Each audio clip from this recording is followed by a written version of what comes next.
Assalamualaikum po. Waalaikumsalam. Pwede po kayo magpakilala ka? Ako po si Muammar P. Alano, Barangay Captain ng Barangay Maganda, Lamitan City, Basilan. Sunod po. Ako po si Arif Pabon, Barangay Kagawad, Barangay Maganda. Ano po yung committee na hinawakan nila? Ma'am, Committee po na hinawakan ninyo? ako po ay committee on appreciation. Kayo po? Ako po si Sariba Upo Maglamon, Barangay Secretary. At the same time, Bausi din po. Ako po si Josemito Kay Malagit, Kagawad number 3 ng Barangay Maganda. Ang committee ko po, Committee of Health. Sa totoo lang, ito pong ngayon gaganapin sa February 14. Meron po kami ni Cap na medical mission, tuli, dental mission, tsaka magbigay ng mga gamot sa mga bata natin, mga needed, tsaka mga maintenance sa mga matatanda. Salamat po. Kayo po, konsehal. Ma'am, Good afternoon po. ako po si Ali Giabani. Ako po yung kakawad ng number 2 dito po sa barangay namin. Yung committee of con, ma'am. Muna kami tourism, ma'am. Tourism. Committee on tourism. Tourism, ma'am. Okay. So, pwede niyo kami kwentuhan dito sa inyong barangay. Paano kayo namumuhay dito? So far, ang pamumuhay po dito kasi since nasa Metro M naman kami ng Lamitan, magkaiba naman po kaysa sa ibang barangay. Saka ano lang dito kasi kahit malapit kami sa sentro talaga kami, yung problem talaga namin, maraming mga pamilyang mga indigent family dito. Yun talaga ang focus namin ngayon kung paano namin ma-resolve yung mga pangangailangan nila. Ilang percent po ng population ninyo? Mga indigent. 6, mga 30. Mga 30%. 30%. 30 to 40. Hindi pa kasi namin ano pa talagang So, ano pong pangunahing kabuhayan ng mga tao dito? ganun din po, pagtitinda lang ng mga gulay, yun talaga. Sari-sari store. Meron nangingisda. Yung Kasi ang sa dulo, bale meron dulo sa dulo yung dagat lang. Oo. May coastal dagat. May coastal na area ang maganda. Pero hindi, parang hindi siya coastal, parang sa Suba. Oo, sa river. May river kayo, Oo, fish may river pond. Doon. Okay. So, ano po yung, paano nyo ma-maintain yung peace and order dito sa inyong barangay? Ano mga ginagawa niyo? Bukod naman po sa peace and order, dyan naman kami focus pati sa health, ma'am. Sa katunayan, sobra na sa limit ang aming mga CBO at lipat. Tinamihan talaga namin kasi gusto namin ma-secure talaga ang barangay namin.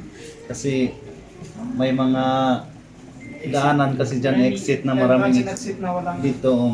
makaharap. Kasi dati ma'am, 28 ng CBO namin. Ngayon, napag-usapan namin, ginawa namin 54 ng CBO. Wala pang lipat. Kaya parang sa peace and order, parang doon talaga kami focus sa health. So, may nag-rubing na 24/7? Meron talaga. Maintain po. Kasi ma'am, yung Lamitan Seeds sa under ng barangay namin po, ma'am. Yung Lamitan Seeds dati yung mga abusay pumasok. Barangay po. Kaya namin, secure talaga namin yung area. Ganun pa man, di naman talaga kami nahihirapan sa pag-security kasi tulad ng sinabi ko, nasa loob kami ng metro, nandyan ang sundalo, pulis, kasama namin. So, with regards naman po sa ating health, may health center tayo dito? Yun. Yan. Yan po sana ang gusto namin ilapit sa pamahalaan. Pag health center wala po. Kaya lang ginagawa namin, humahanap lang kami ng paraan para makalapit sa mga hospital o para maghingin din ng suporta kasi karamihan talaga dito paggamot parang kami ang nagsusupport. Pag hindi na kaya ng pagwala sa ospital, kami talagang magpo-provide. Parang nagiging partnership namin ang Basilan General Hospital. Pag nangailangan kami ng gamot, pumupunta kami doon sa kanila, naghihingi sa mga chief nila. Yan. Oh, okay. So in case na emergency, anong ginagawa nyo sa mga riot nyo sa constituents nyo? Na ganun. Proud naman po kami sabihin in case of emergency, private po talaga ang ginagamit namin. Sa katunayan, kung bibilangin lang, mahigit na sa 10 ma'am mula nung nakaupo kami. Pero tulong-tulong talaga kami. Private vehicle talaga ang ginagamit namin. So wala po. 24/7 kahit gabi po walang pati ganun, pati assistance na rin. Financially, medical kwan, ang lahat support. So nakita ko may daycare kayo sa baba? Opo. Ilan, pati may ALS kayo? Opo. Wow. So, ano po yung mga, aside from this, may school kayo dito? Ilang school meron kayo dito sa inyong barangay? Marami po. Pag schools po, kasi itong central school, ito kasi yung pinakamalaki, under to sa barangay namin. Merong pang Jose Rizal School sa barangay din namin. Pero may mga private din ma'am, katulad ng mga Claret School, under din sa barangay namin. Extension, College. State College, State College. LTI. LTI? Opo. Medyo maluwag-luwag kasi yung barangay namin ma'am. So, ano po yung mga support na binibigay natin sa mga schools, sa teachers, sa mga estudyante from our Special Education Fund ng ating barangay? Ano yung mga natulong nyo na? Tulad mga electric fan. Sa ngayon po, wala Oh, pa. sa sure. Pero Electric fan. pero ngayong ma'am, pwede po namin maipagmalaki na nagkausap kami sa last meeting namin, sa last session namin mga kagawad ko. Magdodonate po kami ng 10 units ng electric fan at isang aircon para sa school po. Ngayong Saan first school? week of Central School po. Ngayong first week of February po ang namin plan. Pati sa kalinisan nila, tumutulong din yung barangay Sabay namin. na po doon yung namin, yung pa-feeding namin para sa mga bata po. Yan. So, community appropriation, ano po yung mga project ninyo incoming? Yun lang may mga printer ma'am Ano pa? para sa barangay. Oo. So, Committee on Tourism, ano yung mga possible tourist spots niya na pwedeng i-develop natin dito sa iyong barangay? Marami, ma'am. Ano? Liter Cebu, ma'am. Yung water tank ng Little Cebu. Oo, yun, ma'am. Number 1, water tank, Liter Cebu. Ano Tapos pa? may content kami dito, ma'am. Every fiesta ng lamitan, yung mag-racing, ma'am. Dito rin ginaganap sa amin, ma'am. Area namin, ma'am. Facebook. Oo, ganyan. Meron pa? Wala na, ma'am. So, saan na si So, meron pa. Ano pa yung sa inyo dito, Secretary? May request na ba kayo mga nagawa para sa City Hall, pati sa bar? Meron na po ba kayo nahingi? Wala pa. Wala pa, okay. Kap, okay na yan si Kap. Paano niyo napapanatili ang kalinisan dito sa inyong barangay? Ano yung araw na paglilinis ninyo? At saan kayo tatapon ng basura? Kung sa basura po kasi may schedule ang dump truck na galing sa LGU na pupunta dito sa amin every Thursday. Kinakausap po namin lahat ng mga taga dito sa amin. Sa bahay na lang muna nila yung mga basura nila. Pag Thursday sa kanila ilabas. Sa ganung paraan po. At tungkol naman sa ma'am, sa paglilinis, usually ang namin once a month, pero ginagawa po namin twice a month ma'am, para lahat po 11 sitio kasi dito sa amin ng yun inikot-ikot namin para linisin talaga. Oh. Kasama na rin yung mga lahat, mga kagawad namin sa kanyang mga tulong-tulong naman. Para Okay. mapaayos ang kalusugan nila. Sa mga sakuna, sakit, like mga dengue, ganyan. Yung problema din ng barangay. Yung mga kanal ninyo, Oo, linisan niya. Clean up drive kami. Sa ngayon, actually, may nag-clean up drive po dun. Barangay, sitio, Kayo pa Sityo kayo po. tuwag, buhay, puti. Kayo po. Kayo, puti. Ano ibig sabihin? White tree. White tree. White tree. Germelina. Germelina. O sige. Kap, any message natin para sa ating mahal na mayor? May gusto kong iparating? Sis, ano lang, more help. You know. Gusto kong hingiin? Ang gusto kong sabihin sa kanya? Ang hinihiling lang, gusto lang namin tingin kay sa ating mahal na mayor, ma'am.